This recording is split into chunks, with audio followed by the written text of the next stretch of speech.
കാർഡിയോഫോബിയ എന്താണെന്ന് നോക്കിയാലോ? ഹൃദയാരോഗ്യത്തെക്കുറിച്ച് ചിന്തിച്ച് അനാവശ്യമായി ഭയപ്പെടുകയും തനിക്ക് എപ്പോൾ വേണമെങ്കിലും ഹൃദയാഘാതം ഉണ്ടായേക്കാമെന്ന് നിരന്തരം ആശങ്കപ്പെടുകയും ചെയ്യുന്ന മാനസികാവസ്ഥയാണ് കാർഡിയോഫോബിയ എന്ന പേരിൽ അറിയപ്പെടുന്നത്.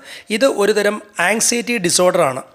നെഞ്ചിൽ നേരിയ അസ്വസ്ഥത തോന്നുമ്പോൾ പോലും അത് മാരകമായ ഹൃദ്രോഗമാണെന്ന് തെറ്റിദ്ധരിച്ച് ആളുകൾ പരിഭ്രാന്തരാകുന്ന ഈ അവസ്ഥയുടെ ശാസ്ത്രീയ വശങ്ങൾ താഴെ വ്യക്തമാക്കുന്നു.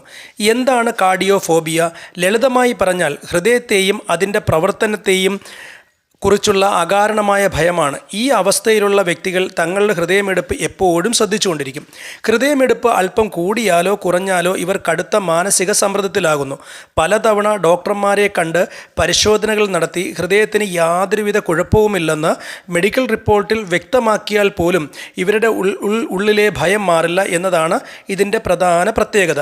ലക്ഷണങ്ങളും ശാരീരിക പ്രതികരണങ്ങളും അഥവാ സിംറ്റംസ് ആൻഡ് പാനിക് അറ്റാക്സ്.